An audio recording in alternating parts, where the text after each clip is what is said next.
안녕하세요. 혼불 문학 북 콘서트의 진행을 맡은 목서윤입니다. 지난 2011년 제정된 혼불 문학상은 해가 거듭될수록 작가들과 독자들에게 신뢰받는 대표적인 문학상으로 자리매김하고 있는데요. 더구나 고통을 껴안고 치유하는 힘을 가지고 있는 이 문학의 힘은 그동안 혼불 문학상이 지향해온 정신이기도 합니다. 혼불의 정신을 잇는 역대 수상작들도 그 시대의 상처와 사회적인 이슈를 반영하면서 한국 문학이 나아가야 할 윤리적인 방향을 제시해 오고 있는데요. 이번 제15회 혼불 문학상 수상작 김하나 작가의 4인칭의 아이들 또한 피해 아동들이 집단적으로 상처를 치유하는 과정을 그린 소설이기도 합니다.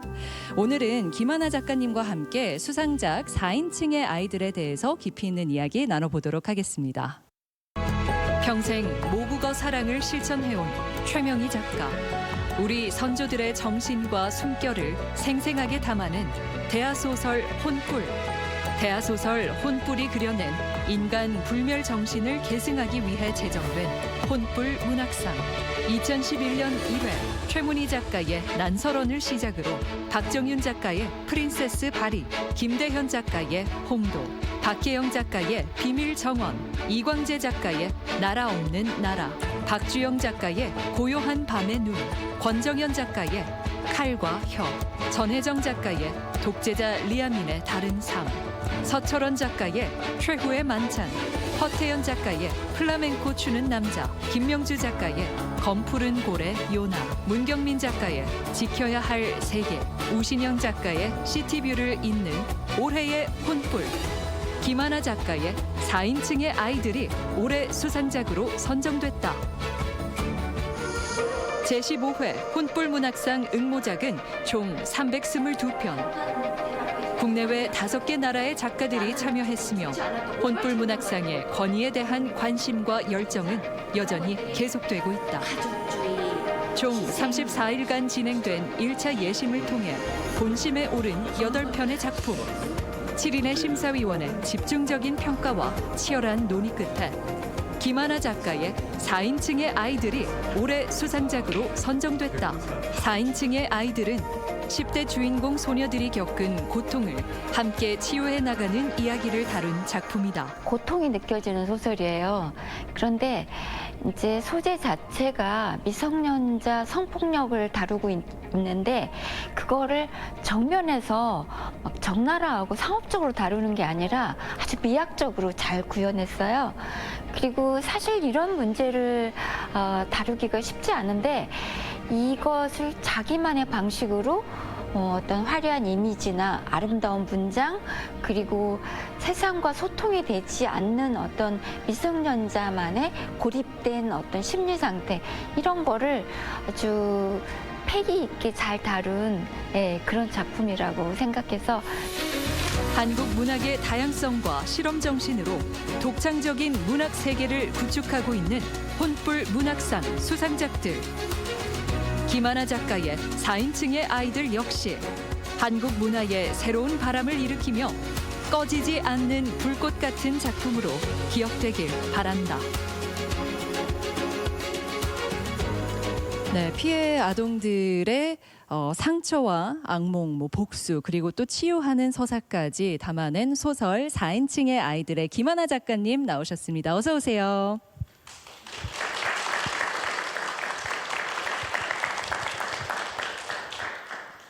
네, 소개 좀 부탁드릴게요. 네, 안녕하세요. 저는 4인칭의 아이들을 쓴 김하나라고 합니다. 감사합니다. 네, 반갑습니다.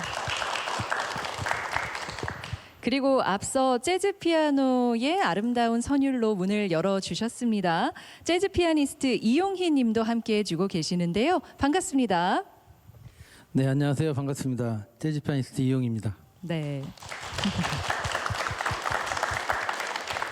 네, 좋습니다. 잘 오셨습니다. 그리고 오늘 이 자리에는요, 문화예술 독서 모임 회원분들과 더불어서 4인칭의 아이들을 감명 깊게 읽은 독자분들도 함께하고 계시거든요. 모두 잘 오셨습니다. 고맙습니다. 반갑습니다.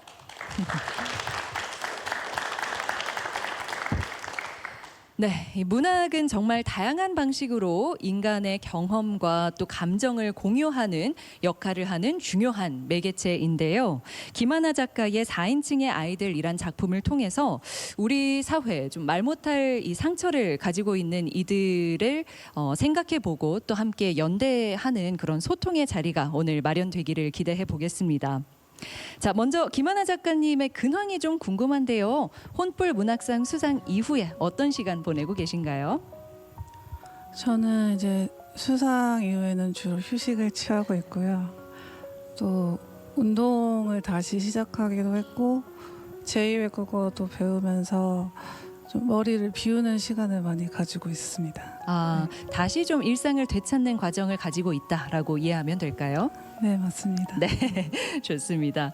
자, 그리고 오늘 오프닝 무대 열어주신 이용희 님은요, 재즈피아 예술단 단장으로도 바쁘게 활동 중이신데요. 미스티라는 곡으로 문을 열어주셨습니다. 혹시 이 곡을 오늘 이 자리에 오프닝 곡으로 연주해 주신 이유가 있으실까요? 그 4인칭 아이들을 읽고요. 처음 시작할 때보다 끝 무렵에 가서 정말 좀 그 흐릿한 안개 이런 게 생각이 많이 났어요. 그래서 첫 곡으로 스탠다드 재즈 곡인 미스티를 연주하면 어떨까 싶어서 한번 해봤습니다. 네. 근데 뭐 아시겠지만은 올해 혼불 문학상에 총 322편이 응모를 했거든요. 그 중에서 이제 정말 치열한 어떤 경쟁을 거쳐서 당선이 되신 건데요. 이렇게 어떻게 조금 당선이 될 수도 있겠다 그런 기대를 조금은 하셨을까요? 저는 전혀 예상하지 못했고요. 이제 공모 양식에 맞게 냈다 이 정도만 이제 생각을 하고 전혀 연락이 왔을 때 굉장히 놀랐습니다. 네. 저 작가님 저는 좀 궁금한 게요. 혹시 그 출품하실 때 가족 그 부모님들한테 출품했다는 말씀을 좀 드렸나요 혹시? 저는 워낙에 투고를 많이 하는 편이라 아. 네, 딱히 얘기를 드리지는 않아요. 그럼 나중에 이제 수상이 되고 아마 부모님이 가장 기뻐해 주셨을 것 같긴 한데 그래도 반응이 가족들의 반응이 또 싸늘하기도 하잖아요. 어땠나요? 좀 궁금하기도 한데요. 부모님은 굉장히 좋아하시죠. 제가 글 쓰는 거 오랫동안 봐오셨으니까요. 네. 네. 그랬군요. 역시 부모님이 제일 기뻐하시죠. 네. 보니까 지금 본업은 따로 있으신데 틈틈이 글을 써 오신 거잖아요. 네, 맞아요. 네. 여전히 본업은 계속 유지하고 계신 건가요? 네, 내일도 출근해야죠. 아, 그러시군요. 그냥 같은 직장인인 거군요. 네. 그러면은 앞으로 뭐 차기작을 쓴다든지 아니면 다른 작품을 한다든지 할 때도 계속 이렇게 본인의 개인 시간, 뭐 점심 시간, 퇴근 이후 시간을 활용하실 계획이신 건가요? 네, 일단 보통은 그러는데 이제 올해 같은 경우는 조금 특이한 상황이었던 게 제가 서울 연희동에서 창작촌에 입주를 해서 조금 시간이 굉장히 많았어요. 그때 이 작품을 쓰기도 했었어요. 네. 그렇군요. 사실 김하나 작가님은 또 다른 소설에서도 뭐 환영받지 못한 백말띠 여성의 낙태 이슈를 다뤘다든지 사실은 제가 그 백말띠이기도 한데요. 네, 이번 4인칭의 아이들 같은 경우에도 성폭행으로 고통받는 아이들의 진솔한 이야기를 담았다든지 주제들이 결코 가볍지 않습니다. 평소에 이렇게 사회적인 문제에 관심이 많으신 분이었던 건지 궁금하거든요. 네, 뉴스나 다큐멘터리를 많이 보려고 노력을 하고요. 또 어떤 일이 생겼을 때 제가 따로 적는 짤막한 노트 같은 게 있는데 그걸 들여다보면서 소재를 많이 얻어요. 그러면 주로 뉴스에서 접한 좀 가슴 아픈 소식 이런 것들로 소설의 영감을 얻으시는 건가요? 네, 맞습니다. 네. 알겠습니다. 김하나 작가님이 보니까 말수가 많지는 않으시죠, 그죠? 네. 네. 그래서 오늘 이 자리가 더 귀한 것 같습니다. 어떤 마음으로 4인칭의 아이들을 집필하셨는지 또 평소에 어떤 분이신지 알아가는 그런 소중한 시간인데요. 저희 지금부터는 좀 본격적으로 제15회 혼불 문학상 수상작인 4인칭의 아이들 작품과 관련한 이야기를 나눠보려고 합니다. 그런데 그 전에요. 이용희 재즈 피아니스트의 연주를 또 들어볼 텐데요. 다음 곡이 직접 작곡을 해주신 곡이라고요. 네, 그렇습니다.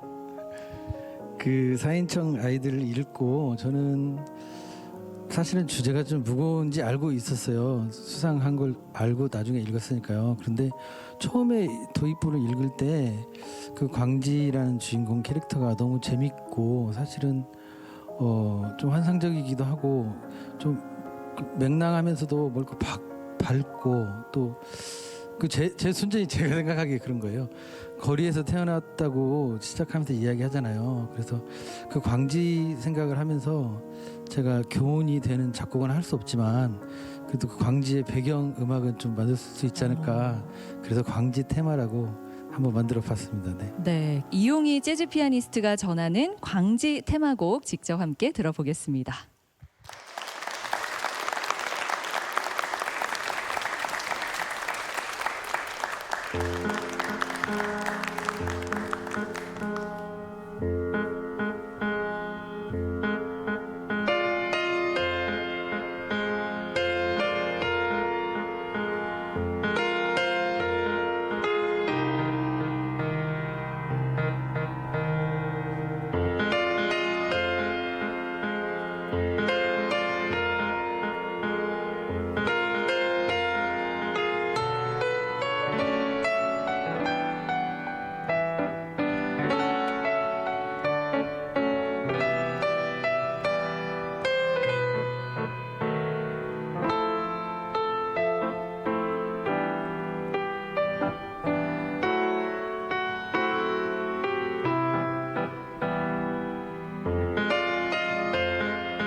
네, 멋진 연주 잘 들었습니다.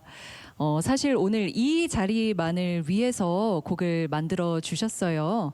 광지 테마곡, 그러니까 4인칭의 아이들의 주인공 인물 중 하나인 광지를 배경으로 한 음악 들어보셨는데요. 작가님은 어떻게 들으셨어요? 네, 캐릭터가 굉장히 잘 어울리는 멋진 음악을 만들어 주셔서 감사합니다. 네, 감사합니다. 네, 이용희 님도 어떤 마음으로 작곡하셨는지도 좀 들어볼까요? 네, 그러니까 아까도 말씀드렸지만 광지는 저한테 참 유쾌한 친구였어요. 그래서 그 재밌지만 그 아이가 그 빵 셔틀을 한다거나 어렸을 때 독립적으로 살아가는 모습도 그렇고 또 아빠를 미워하면서도 아빠를 끼고 다니잖아요. 30cm로 작아지고 아빠가 이렇게 손가락이 잘리고 막 이러면서 그러면서 데리고 다니기도 하고 그리고 또 미우니까 일정한 시간을 정해놓고 8시 반에 발로 차기도 하고 이런 것들이 저는 진짜 너무 소설답고 너무 아까 안개 낀 그런 세상에 그런 아이가 아닌가 이런 생각이 들었습니다. 네. 네. 자, 그럼 본격적으로 제15회 혼불 문학상 수상작인 4인칭의 아이들의 작품 이야기로 넘어가 보도록 하겠습니다. 그동안 뭐 다양한 매체를 통해서 이미 알고 계신 분들도 계시고 또 4인칭의 아이들을 읽어보셨으니까 이미 내용을 아시지만은 그래도 저희 작가님이 직접 전해주는 작품에 대한 소개 안 들어볼 수가 없죠. 이 소설은 행복한 아이들의 섬이라고 불리는 기숙학교에서 폭력과 착취가 일어나는 이야기를 고발한 소설이고요. 이 섬에서 추방당한 아이들이 같은 꿈을 꾸게 되거든요. 그리고 이제 그들이 꿈으로써 연결이 되었다는 것을 알게 되고 서로 연대해 나가는 이야기입니다. 네. 저도 오늘 이 자리를 준비하면서 상당히 감명 깊게 읽었는데요. 사실은 한 장 한 장 넘어가는 게 쉽지는 않았습니다. 앞서 어떤 소설의 주제나 그런 것들을 뉴스를 통해서 고민하신다고 전해주셨는데 4인칭의 아이들 같은 경우에는 어떻게 집필을 결심하게 되셨을까요? 이 주제에 대해서 굉장히 오랫동안 품고 있었기 때문에 사실 이 소설을 쓸 수 있을 때까지 기다렸다고 해야 될까요? 그런 소재였고요.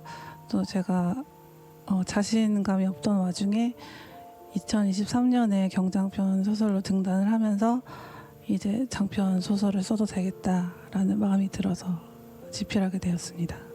그러면 소재 자체는 내가 언젠가는 꼭 세상에 내놔야 되겠다라는 생각을 가지고 계셨던 것이고 네. 그것을 이제 글에 자신감이 좀 붙으면서 세상에 네. 드러놓게 되신 거군요. 네. 네. 알겠습니다. 그 혼불 문학상을 수상하신 그 시상식에서 이런 말씀을 하셨어요.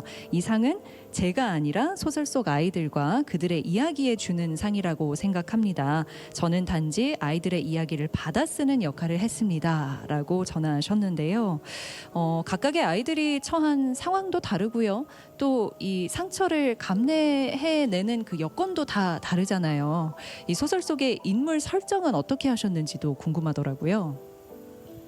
인물 설정 같은 경우는 우선 제 자신에 대해서도 많이 돌아보기도 했고요. 또 우선 사실 제가 소설을 쓸 때 모든 거를 정해놓고 쓰지는 않는 편이라서 이제 플롯과 맞물리면서 소설의 인물들이 만들어졌거든요. 네, 그래서 서사와 인물들이 밀접하게 관련이 있다고 생각해 주시면 좋을 것 같습니다.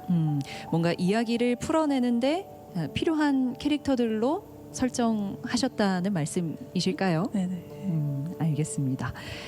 이번 심사 과정에서요, 7명의 심사위원분들이 다 입을 모아서 말씀하신 부분이 참 이 10대 아이들의 어려운 상처, 그러니까 성폭력과 착취라는 무거운 주제를 진솔하게 표현해냈다라는 점이더라고요. 실제로 작가님도 이 이야기를 풀어내는 데 있어서 솔직함이 굉장히 중요한 요소라고 생각을 하셨다고요. 네, 소재가 굉장히 다루기 어렵고 굉장히 정교하게 써야 된다 보니까 어떻게 접근을 해야 될까 고민을 하다가 가장 중요한 건 솔직함이다라고 생각을 했고, 제가 솔직하게 쓴다면 독자분들도 공감을 많이 해주실 거라고 생각을 했습니다. 네. 그 작품이 처음에는 본래 단편 소설이었다고요. 그런데 좀 궁금한 게 소설을 쓰실 때 미리 제목을 정해놓고 쓰시는지 아니면 다 쓰고 나서 정하시는지 이것도 좀 궁금하고요. 그다음에 단편이었다면 그 단편 제목은 뭐였는지 그것도 똑같이 했는지 궁금해요. 네. 네, 단편으로부터 시작이 됐고요. 우선 가제로 이제 초고를 쓰고, 다 쓰고 나면 중요한 개념들이 눈에 보이기 시작하거든요. 네. 그래서 그 개념이 생기면 그걸 제목으로 만드는 편이고요. 네. 이 소설 같은 경우는 제목이 원래 다른 제목들이 되게 많았어요. 네. 어떤 좀 제목들이 또 있었죠? 궁금해서 네, 물어도 원래 될까요? 네. 처음에는 우리는 같은 꿈을 꾸었다라는 제목이었는데 이 제목과 소설의 분위기가 맞지 않다는 의견을 많이 받아서 그 제목은 쓰지 않게 되었고, 또 4인칭 내레이터라는 제목도 썼었는데 이것도 좀 맞지 않는 것 같다. 또 목차도 많이 좀 신선한 느낌이 많았는데요. 뭐 1인칭, 3인칭, 또 3.5인칭, 4인칭 그러면 목차도 나중에 다시 정리한 우리 저 논문 쓰듯이 그렇게 좀 하시나요? 네, 목차 같은 경우는 이제 써가면서 수정하고 또 바꾸고 이러는 과정을 거쳤어요. 네. 그렇군요. 그래서 사실은 이 소설에서 굉장히 중요하게 이야기되고 있는 부분 중 하나가 바로 이 4인칭이라는 개념인데요. 우선은 우리가 뭐 1인칭이나 3인칭 이런 것들은 상당히 익숙한 반면에 4인칭은 좀 낯설단 말이에요. 이게 어떤 개념인지도 먼저 설명해 주시면 좋을 것 같아요. 저는 사실 4인칭이라는 개념은 모르고 있었는데요. 이제 이 장편 소설을 서로 봐주는 문우들이 따로 있어요. 그래서 제 소설을 읽어본 한 문우가 노벨 문학상 수상자이신 그 올가 토카르추크 선생님이 4인칭이라는 개념을 제시를 하셨다. 이걸 한번 읽어봐라 이렇게 제안을 해주셨어요. 선생님이 말하신 4인칭은 어떤 특정한 경험을 공유한 집단처럼 말씀을 하셔서 이 소설과 굉장히 잘 맞는다는 생각을 했습니다. 네, 어찌 보면은 그 4인칭이라는 개념이 이 소설의 이야기들을 하나로 완결시키는 그런 요소를 가지고 있는 것 같아요. 그러면서 결국에는 이 아이들의 아픔과 상처가 개인의 것이 아니고 우리가 함께 품고 풀어가야 할 문제로 보여지는 부분도 있는 것 같거든요. 네, 맞습니다. 그런 이야기를 하고 싶으셨던 걸까요? 네, 맞아요. 우리라는 단어가 제 소설에서 굉장히 중요하다고 저는 생각을 했고, 사실 제목이 원래는 우리는 4인칭의 아이들이었어요. 그런데 좀 논의를 거쳐가면서 4인칭의 아이들로 바뀌긴 했지만 소설 읽어보시면 우리라는 단어가 굉장히 많이 나옵니다. 네, 맞습니다. 4인칭의 아이들에서 굉장히 많은 이제 10대 캐릭터들이 등장을 하잖아요. 뭐 광지도 있고 오로라도 있고 노아, 뭐 예희 이렇게 생각이 나는데요. 혹시 좀 더 애착이 가는 캐릭터가 있으실까요? 모든 캐릭터가 이제 사연이 있기 때문에 전부 애착이 가지만 저는 저와 오로라가 굉장히 비슷하다는 생각을 항상 하고 있었거든요. 오로라도 굉장히 말수가 없고 조용하고 뭔가 한 군데만 이렇게 골몰하는 성격의 저랑 그 키도 큰 걸로 나오죠. 네, 오로라. 네, 키도 크고 작가님도 춤도 좋아하시나요? 네, 좋아합니다. 그러시군요. 정말 비슷한 캐릭터네요. 네. 네, 알겠습니다. 그리고 이 책에는 이제 절대 악도 존재하죠. 제프리 양인데요. 끔찍한 범죄를 저지르고도 마지막 순간까지 일말의 죄의식이 없는 그런 캐릭터이잖아요. 혹시 이런 식의 캐릭터로 설정하신 이유도 있을까요? 사실 저희가 보는 많은 범죄자들이 제가 느끼기에는 그렇게 다가왔거든요. 그렇기 때문에 굳이 소설에서 참여의 기회를 주어야 하나 하는 생각이 예, 이 작품을 통해서 궁극적으로 독자들에게 전하고 싶은 메시지는 뭐였는지도 궁금합니다. 이 소설은 겪지 않아야 될 일을 겪은 아이들의 이야기잖아요.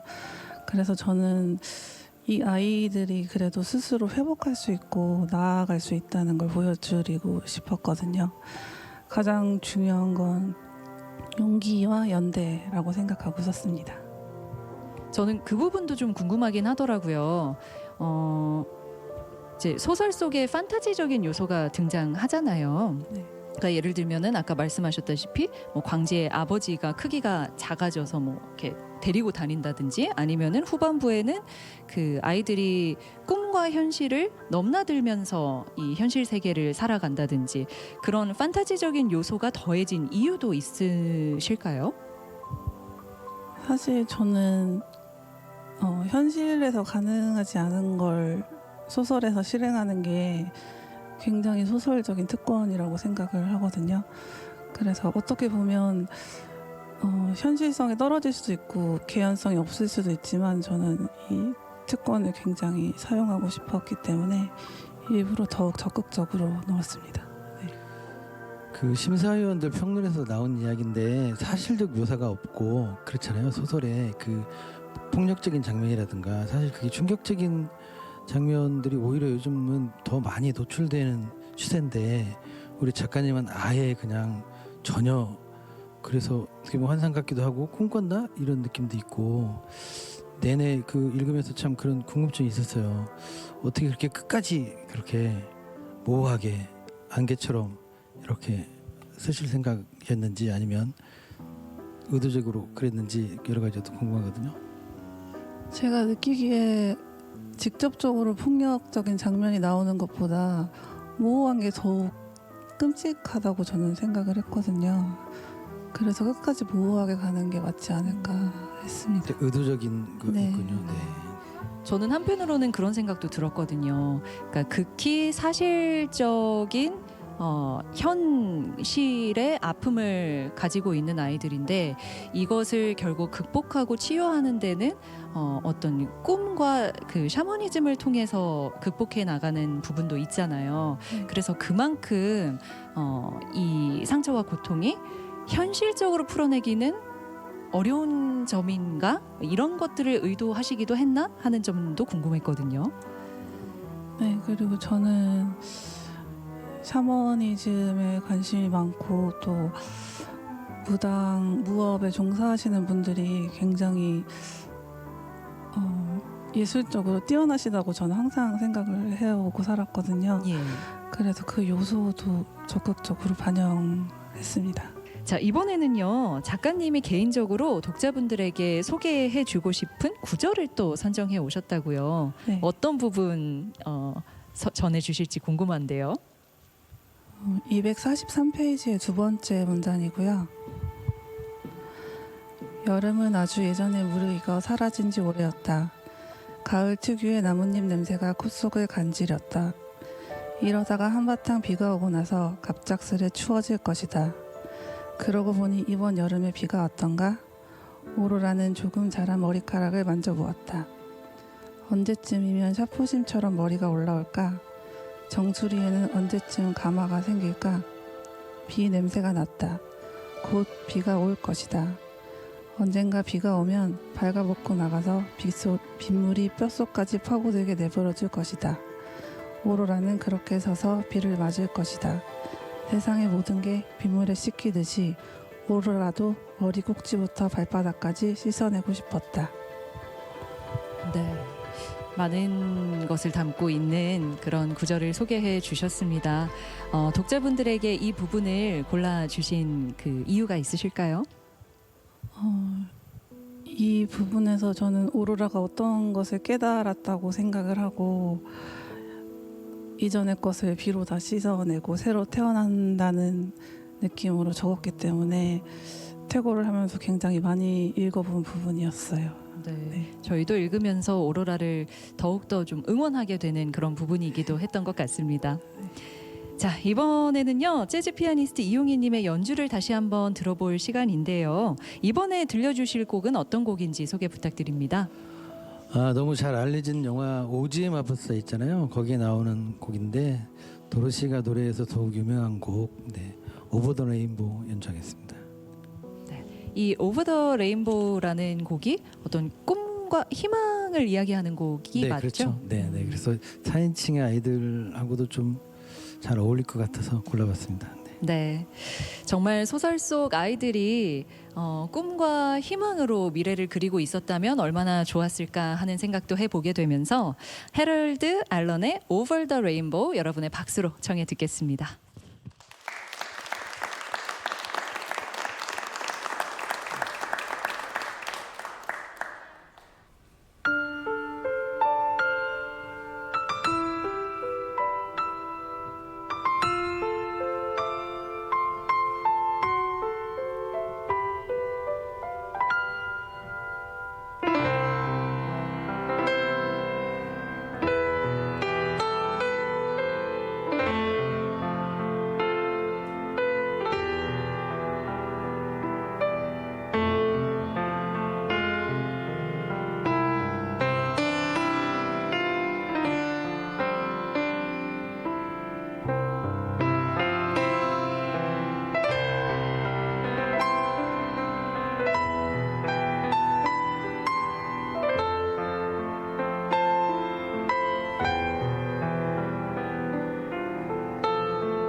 네, 연주를 들으면서 이 4인칭의 아이들의 주인공들이 언젠가는 또 결국에는 서로의 상처와 아픔을 극복하고 환하게 웃음 짓는 그런 날을 상상해 보게 되기도 했습니다. 멋진 연주 전해주신 이용희 재즈 피아니스트님께 다시 한번 큰 박수 전해주시기 바랍니다.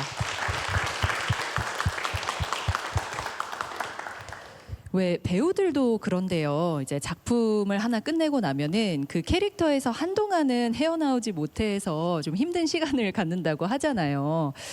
또 우리 캐릭터들도 워낙에 아픈 상처를 가지고 있다 보니까 작가님 같은 경우에도 탈고를 마친 후에 계속 좀 힘든 시간을 보내지 않으셨을까 싶은데 어떠셨어요?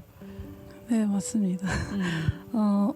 감정적으로 저와 굉장히 맞물려 있는 소설이기 때문에, 그리고 사실 이런 감정에서 어떻게 벗어나야 되는지 배우지 못했기 때문에 네, 많이 힘들었고요. 지금은 이제 탈고를 한 지 꽤 됐기 때문에 지금은 괜찮은 상태입니다. 네. 이제 작품에서 빠져나오는 방법을 전에 경험해 보신 적이 많지 않다 보니까 어찌 하는지를 몰라서 그저 시간이 해결해 주었다라고 말씀을 해주셨어요. 그 시간이 너무 힘들지 않았기를 좀 바라고요. 자, 이미 집필을 마치고 미발표된 단편들도 굉장히 많다고 들었어요. 혹시 어떤 것들이 있는지 몇 가지만 좀 소개를 해주실 수도 있을까요? 예, 제가 단편 쓰기로 소설을 시작했기 때문에 예. 단편이 굉장히 많은데요. 올해 쓴 거를 말씀을 드리자면, 제가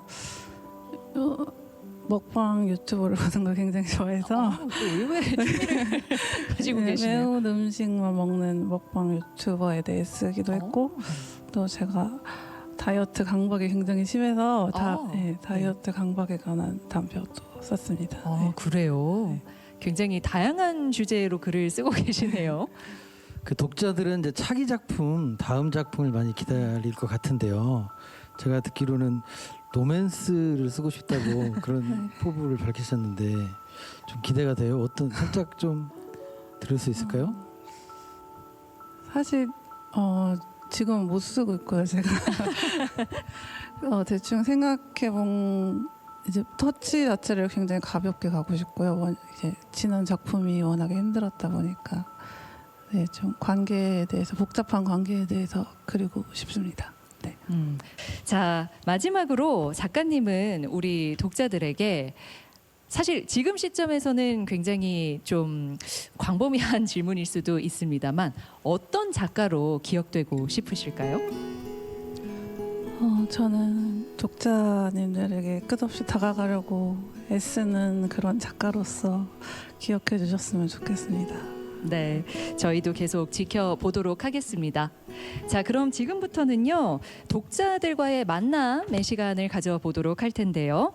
독자가 바라본 4인칭의 아이들은 어땠을지도 또 궁금하거든요. 우리 김하나 작가님께 궁금한 내용 있으신 분들은 손을 자리에서 들어주시면 저희 질문 몇 가지 좀 받아보도록 하겠습니다. 어느 분께서 먼저 질문해 주실까요? 네, 저도 소설 4인칭의 아이들을 읽으면서 너무 마음이 아파서 여러 회복의 시간이 필요했는데요. 작품을 집필하면서 가장 힘들었던 부분이 어떤 부분이었는지 궁금합니다. 저는 피해자들의 아픔과 이제 캐릭터들과 소통하는 부분에 있어서 굉장히 힘들었고요. 또 소설을 한 번 쓰고 끝내는 게 아니고 탈고를 정말 수십 번을 하기 때문에 원고를 마주할 때마다 그 감정을 떨쳐내기가 굉장히 힘들었습니다. 네, 사실 저희는 한 번 읽고 끝나지만은 작가님은 그야말로 여러 번 계속 그 감정에 빠져드셔야 되는 거잖아요. 예, 그 부분이 힘들다는 말씀 전해주셨고요. 다음 질문 전해주실 분은 저는 책 전체적인 분위기가 좀 무겁다고 느꼈는데 혹시 특별히 더 오랜 시간 붙잡고 있었던 장면이나 대사가 있다면 어떤 게 있을지 좀 궁금합니다. 저는 꿈 부분을 굉장히 오랫동안 고치고 수정하고 또 빼기도 했고요. 이 부분을 어떻게 은유적으로 표현을 해야 될까 너무 제 입장에서 어려운 장면이었거든요. 네, 그 부분이 전 지역에서 예술가들 독서 모임을 하고 있고요. 저는 개인적으로는 또 음악 활동을 하고 있습니다. 이백희라고 하고요. 작가님께 오늘 두 가지 이 키워드가 생각이 납니다. 겪지 말아야 할 일을 겪은 아이들, 그리고 또 하나는 샤머니즘적인 접근, 이 두 가지에 대해서 하나의 질문으로 드리고 싶은데, 그래서 전체적으로 하나의 씹긴 굿처럼 보이기도 하거든요. 전체 느낌이. 그런데 이제 겪지 말아야 할 일을 겪은 아이들 중에 작가님 본인의 아픔도 있으실 것 같고, 또 하나는 이 전반적인 이 모든 일이 일어난 뒤에 씻김굿처럼 느껴진다고 했을 때, 제 질문은 모든 일이 일어나기 전에 자신을 만난다면 지금 입장에서는 어떤 말을 한마디 해주시고 싶은지가 궁금합니다.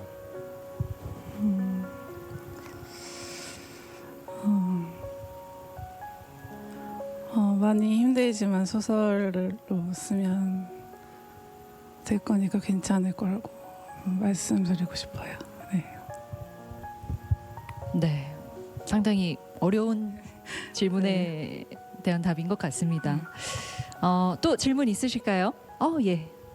혹시 어린이들을 위한 작품을 쓰실 생각이 있으신가요? 동화가 소설 쓰기가 가장 어렵거든요. 하지만 제가 다음 단편은 청소년 대상으로 쓸 예정이라서 청소년 단편을 써보고 다음에 동화를 도전해 보도록 하겠습니다. 또 질문 있으신 분 계실까요? 먼저 다시 한번 당선하신 것을 축하드리고요. 저도 예전에 문학 소녀를 꿈꿨던 한 사람으로서 그 하얀 백지를 처음에 문장을 쓸 때가 가장 어려운 것 같거든요. 글을 쓰는데 좀 쉽게 다가갈 수 있는 방법이 있다면 어떤 게 있을지 듣고 싶네요. 저는 글쓰기의 장벽이 분량 때문이라고 생각을 하거든요. 이제 글쓰기 시작하시는 분들 이야기를 들어보면 그래도 한 바닥은 써야 되지 않을까요? 이런 얘기를 굉장히 많이 들었어요. 그런데 저는 말씀드렸듯이 정말 한 줄도 괜찮거든요. 그 한 줄로 인해서 한 바닥이 되는 거기 때문에 매일매일, 사실 매일 안 쓰셔도 쓰고 싶으실 때 한 줄이라도 시작하시면 좋을 것 같습니다. 작가님께서는 내가 작가가 되길 참 잘했다 이런 생각이 드신 적이 있으실까요? 이제 인터넷에 리뷰가 올라올 때 저는 좀 잘했다라기보다는 작가가 된 거에 실감을 하거든요. 또 제가 최근에 어떤 한 도서 판매 사이트에서 리뷰를 봤는데 뭐라고 하는지 모르겠다 이렇게 리뷰를 쓰셨더라고요. 네, 그때 이제 내가 작가가 됐구나 이렇게. 네, 이제 비판도 겸허히 받아들여야 하는 그런 작가가 되셨습니다. 네, 자, 지금까지 김하나 작가님의 소설 4인칭의 아이들에 대한 작품 세계에 대해서 함께 이야기 나눠봤는데 여러분 어떠셨나요? 네. 자, 사실은 우리가 왜 마음속에 있는 어떤 고민이나 어려운 일을 상대방에 이야기하는 것만으로도 많은 위로를 경험하잖아요. 근데 세상에는 그마저도 허락되지 않은 어려운 여건에 있는 사람들이 많은 것 같습니다. 그래도 그나마 이 소설 속의 아이들은 서로를 알아보고 그 기억을 공유하면서 치유를 하는 과정을 겪었다는 게 안도가 되는데요. 우리 지금도 차마 쉽게 꺼낼 수 없었던 이야기를 세상 밖에 좀 용기 있게 꺼낸 그 김하나 작가님께 다시 한번 박수를 전해드리고 싶고요. 그리고 또 여전히 비슷한 경험으로 고통을 받고 있는 분들이 계시다면 이 소설 4인칭의 아이들이 작은 위로와 또 어떤 치유의 과정이 되기를 바라보겠습니다. 자, 오늘 이용희 님이 마지막으로 준비해 주신 무대도 이 시대를 살아가는 모든 분들에게 어떤 치유와 또 위로를 전하는 곡이라고요. 네, 그 우리나라 대중가요 마법의 성이라는 곡을 준비했는데요. 예. 그 우리가 어렸을 적에 다 한 번씩 그 어려움에 빠진 공주를 구하는 왕자 이런 걸 꿈꿨을 것 같아요. 근데 그 4인칭의 아이들도 결국에는 어둡고 힘들지만 그걸 다 게임을 다 헤쳐나가고 끝에 가서 성공하고 마는 이런 얘기인 것 같아서 마지막으로 이 곡을 골라봤습니다. 네. 아름다운 피아노 선율로 전하는 마법의 성 전해드리면서 오늘 혼불문학 북콘서트는 여기서 마무리하도록 하겠습니다. 함께해 주신 여러분 고맙습니다.